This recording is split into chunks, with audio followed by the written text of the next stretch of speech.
व्हीएसआर कंपनीच्या मालकाला जेलात टाका. लय हरामखोर माणूस आहे. त्यांनी अजित दादाला खराब विमान दिलं होतं.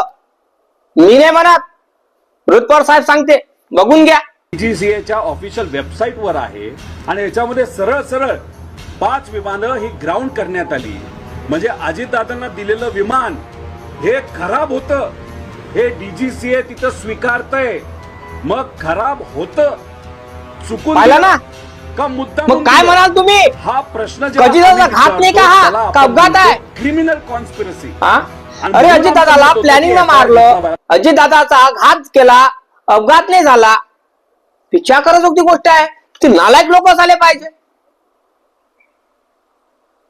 अजित दादाचा घात करून मस्त शांत झोपलेला आहे. अरे बरोबर आहे ना, कारण व्हीएसआर कंपनीचा मालक हरामखोर म्हणतो की रनवे चांगला होता, पायलट साजरा होता, विमान साजरं होतं. म्हणजे विमान खराब गेल्यावरही म्हणतो तो विमान साजरं होतं आणि सांगतो विमानात काही गडबड नव्हती. आता रोहित पवार डायरेक्ट सांगून राहिले की विमानात काही गडबड होती, विमान खराब दिलं होतं अजित पवार साहेबांना जाण्यासाठी.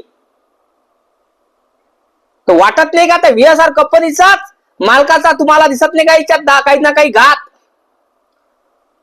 वाटत नाही का तुम्हाला का व्हीएसआर कंपनीच्या मालकालाच काही ना काही केलं असेल म्हणून कांड? अरे तो 2 ते 3 महिन्याच्या अगोदर विमानाचा इन्शुरन्स काढतो, चालकाचा इन्शुरन्स काढतो. त्याला कसं माहित की चालक मरणार आहे म्हणून, या विमान फुटणार आहे म्हणून? अचानक असं का? तुमच्या मनात पण काही ना काही प्रश्न निर्माण झाले असं नक्की कमेंट करा, कारण तुमच्या कमेंट लय महत्वाच्या आहे माझ्यासाठी. तुमची कमेंट माझ्यासाठी लय महत्वाची आहे. कारण अजित पवार साहेबांना खराब विमान देतात हे लोक. व्हीएसआर कंपनीचा मालक खराब विमान देतो आणि रोहित पवार म्हणूनच व्हीएसआर कंपनीवर बोजा बसला. आता बंद पडण्याच्या कारकिर्दीत आहे ते. कळलं काय?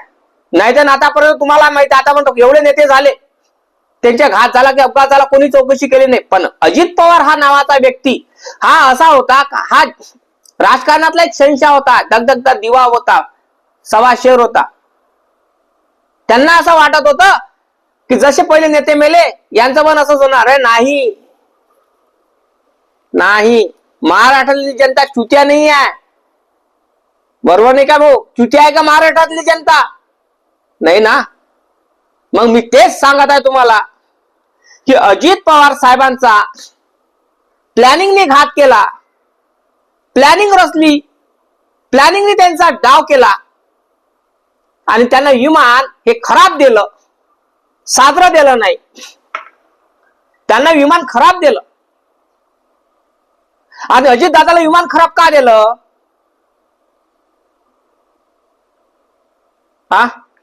अजित दादाला विमान खराब का दिलं? काहीतरी प्लॅनिंग ने दिलं असेल ना भाऊ. दाल में कुछ काला है. प्लॅनिंग ने दिलं असेल ना अजित पवारला विमान खराब. का बरं? अजित दादाला विमान खराब का दिलं? का दिलं असन? दादा हे प्लॅनिंग आहे, सांगत नसते या कोणी गोष्टी. बरोबर नाही काय?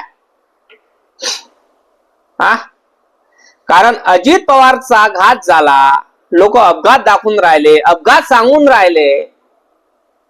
त्याच्यामध्ये दाल में कुछ काला आहे असं वाटत नाही का तुम्हाला? कारण ज्या माणसाचा कुठलाही कोणीही दुश्मनी नसते त्या माणसाचा, आणि तो माणूस म्हणतो 15-20 दिवसाच्या अगोदर माझ्या पैशाचा काळा बाजार आहे, माझ्यापाशी हे असं आहे की मी दाखवू शकतो, आणि त्या माणसाचा घात केला जातो, प्लॅनिंगने घात केला जातो. विचार करा ह्या गोष्टीचा. म्हणजे व्हीएसआर कंपनीच्या मालकाचे इकडे सगळे दागेदोरे लागत आहे. व्हीएसआर कंपनीच्या मालकाची इकडे दागेदोरे लागत असल, तुम्ही काय म्हणाल? घात करणारा व्हीएसआर कंपनीचा मालक असल. बरोबर नाही का? नक्की कमेंट करून सांगा, कारण तुमची कमेंट लय महत्वाची माझ्यासाठी. लाईक करा, चॅनलला सबस्क्राईब करा. काय आहे नेमकं? खरंच अजितदादाला खराब विमान दिलं होतं का? अजितदादाचा मर्डर झाला की घात झाला की अपघात झाला, नक्की कमेंट करून सांगा. लाईक करा, चॅनलला सबस्क्राईब करायला विसरायचं नाही. जय भीम, जय शिवराज, जय जवान, जय किसान, जय संविधान.